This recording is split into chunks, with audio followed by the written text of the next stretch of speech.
Камчыек Ташиев уадасын аткарды. Викрам Рузахунов бошотулду. Казакстандын көч органдары тарабынан кармалып, бир канча күндөн бери коңшулаш мамлекеттин ММК тарабынан террордук топтун уюштуруучусу катары айыпталып жаткан музыкант Викрам Рузахунов бошотулду. Өздүк булак билдиргендей, учурда Викрам Рузахуновду Бишкекке алып келе жатышат. Кыргызстандык джаз музыкант Рузахуновдун террорист катары айыпталып, камакка алынышы кыргыз коомчулугунун нааразычылыгын жараткан. Аны бошотуу боюнча сүйлөшүүнүн башында Кыргыз Республикасынын УКМК төрагасы Камчыек Ташиев өзү турган. Буга чейин Ташиев биздин жаранды терроризмге айыптаганы туура эмес. Мен УКМК төрагасы катары айтарым, биздин өлкөдө эч кандай террорист жок. Эгер чыга турган болсо, тийиштүү чараларды колдонобуз. Казакстанда мурдатан иштеп жүргөн кыргызстандыктар митингге аралашып калышы мүмкүн. Бирок андай фактылар тууралуу да расмий түрдө эч кандай тастыктоо жок. Мен атайын кызматтын башчысы катары айтып коеюн. Кандайдыр бир иштерди жасоо үчүн Кыргызстандан коңшу өлкөгө террористтер кирип барды дегени туура эмес. Андай болбойт дагы деп Рузахуновду бошотууга болгон мүмкүнчүлүктү пайдаланарын билдирген. Казакстан телеканалы Рузахунов сурак берип жаткан видеону өчүрдү. Казакстандын Казакстан мамлекеттик телеканалы кыргызстандык музыкант Викрам Рузахуновдун сурак берип жаткан видеосун социалдык тармактарынан өчүрдү. Аталган телеканал кече 9 январда башаламандык уюштуруу үчүн 90 000 теңгеге жалданып келген деген тема коюп, Кыргызстандын бети башы көгөргөн жаранынын сурак берип жаткан видеосун социалдык тармактарына жарыялаган болчу. Анда кашы жарылып кеткен Рузахунов сүйлөп, аны белгисиз адамдар митингтерге катышуу үчүн чакырып, учакка билетин алып берип, батирге жайгаштырганын айткан. Садыр Жапаров кыска мөөнөттүү эмгек өргөсүнө чыкты. Президент Садыр Жапаров 10 январдан тартып кыска мөөнөттүү эмгек өргөсүнө чыкканын өлкө башчынын маалымат кызматы билдирди. Мамлекет жетекчиси өлкөдөгү жана чөлкөмдөгү кырдаал тууралуу толук маалымат алып турмакчы. Министрлер кабинетинин жана башка мамлекеттик органдардын жетекчилиги менен байланышта болот. Маалыматта эмгек өргүү качан аяктай турганы айтылган эмес. Казак блогерлери боордош эки элди пропагандага алдырбай тынчтыкка үндөдү.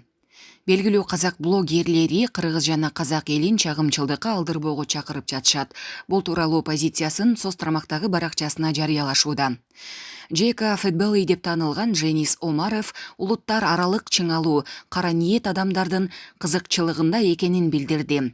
Кыргыз казак бир тууган, пропагандага алдырбагыла деп жазды ал. Дагы бир казак блогери Нагима Ахметова кыргыздарды шашылыш бүтүм чыгарбоого, жакшы мамилени сактап калууга чакырды.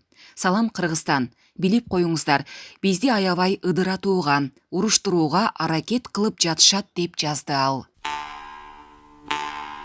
ЖККнун кезексиз онлайн жыйынына Акылбек Жапаров Садыр Жапаровдун ордуна катышат.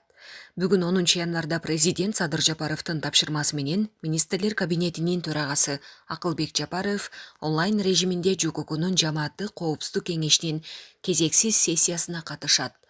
Анда Казакстандагы абал жана аны жөнгө салуу чаралары жөнүндөгү маселе талкууланат. Бул тууралуу президенттин маалымат кызматынан билдиришти. Президент Садыр Жапаровдун 10 январдан тартып кыска мөөнөттүү эмгек өргөсүнө чыкканы маалым болду.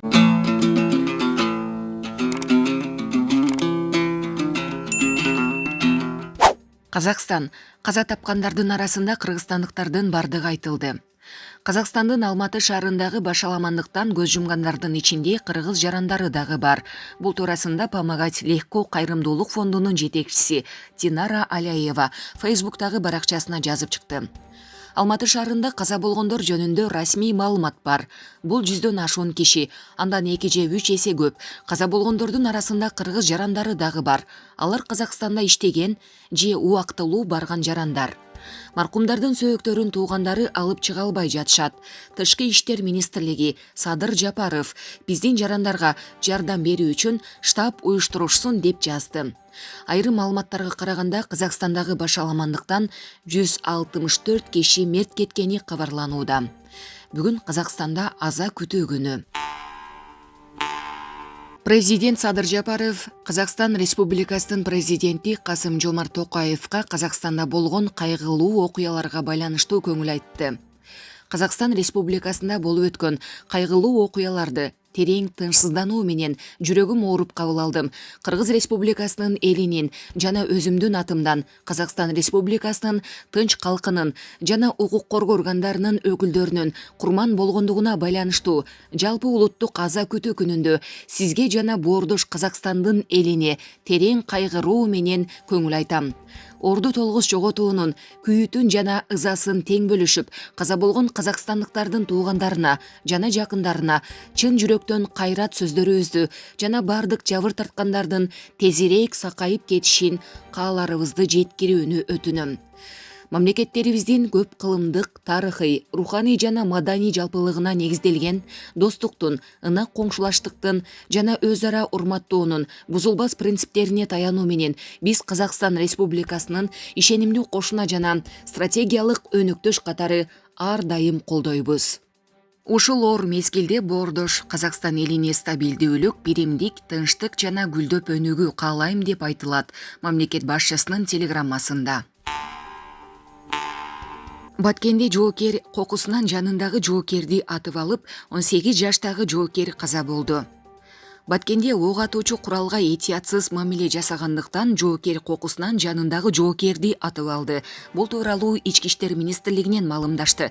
Маалыматка караганда Лейлек районунун Колондо айылында жайгашкан Ички иштер министрлигинин ички аскерлеринин 707 аскер бөлүгүнүн жоокери, чек ара кызматынын жоокерлери менен биргеликте Сада айылындагы чек арага жакын нөөмөт пунктунда күчөтүлгөн тартипте кызмат өтөп жаткан учурда кокустуктан чогуу кызмат кылган жоокер ок атуучу курал менен атып алган. Ок атуучу курал алып жүрүүдө коопсуздук талаптарын бузуп, бири-бирине ойноп, курал кезегендиктен улам ички аскерлердин 2002 жылы туулган катардагы жоокери кокусунан бет маңдайында турган шериги ички аскердин жоокери тарапка ок чыгарып алган. 2003 жылы туулган жарадар болгон катардагы жоокер дароо ооруканага жеткирилген. Тилекке каршы жаракат алган жоокер ооруканадан анын өмүрүн сактап калууга мүмкүнчүлүк болгон жок. Алдын ала маалыматтар боюнча ички аскерлердин жоокери ак суу ок атуучу куралын колдонууда коопсуздук талаптарын сактабастан курал менен ойноп, ок атуучу куралга этиятсыз мамиле кылуудан улам маңдайында турган чогуу кызмат өтөгөн ички аскерлердин жоокери тарапка ок чыгарып атып салган. Ички аскерлердин командачылыгы милиция кызматкерлери менен биргеликте окуянын бардык жагдайларына текшерүүнү жүргүзө баштады. Кыш шилдеде дарыяга түшүп кетишти. Оюндун кумарына батып кеткен Алайдагы улакчылар Ош облусунун Алай районунун Коңурдөбө айыл өкмөтүнө караштуу Арпатектир айылында аламан улак оюну болуп өттү. Оюндун кумарына батып кеткен улакчылар дарыяга түшүп кеткендигин аңдыбай калышкандыгын жергиликтүү тургун Нурсултан Мамыт уулу билдирди. Оюн 9 январ күнү өткөрүлүп, ага 100гө чукул адам катышты. Оюн өзүңүздөр байкагандай абдан кызыктуу өттү. Кыш мезгилинде улакчылар аттары менен кошо дарыяга түшүп кетишти. Мындай саамалыктар дос курдаштар, жердештер деги эле айыл ишиндеги ынтымакты бекемдөөгө, түрткү болбостон улуттук спорттун түрлөрүн өнүктүрүүгө, эли жерине болгон сүйүүнү арттырууга жол ачат деген ишеничтебиз, деди ал. Президенттин маалымат катчысы Эрбол Султанбаев кече 9 январда соц тармактагы баракчасына жарыялаган Садыр Жапаровдун билдирүүсүнө тактоо киргизди. Мамлекет башчысынын сөздөрүн туура эмес чечмелеген айрым учурларга байланыштуу төмөнкүдөй тактоо киргизем. Президент Садыр Жапаров кыргыз тарап акцияга катышпаган жана жоопкерчиликке адилетсиз тартылып жаткан бардык кыргыз жарандарын коргой тургандыгын жана алар үчүн катуу күрөшөрүн так билдирди. Редакциялардан президенттин сөздөрүн туура чечмелөөсүн өтүнөм, дейт президенттин маалымат катчысы. Өлкө башчысы Садыр Жапаров Казакстанда кыргыз музыканты Викрам Рузахуновдун кармалышы боюнча соц тармактагы баракчасы аркылуу үн катып билдирүү жарыялаганы маалым. Посттун ичинен алынган бир сүйлөмдү орус басылмалары Жапырт кабардын аталышы катары жазып чыгышты.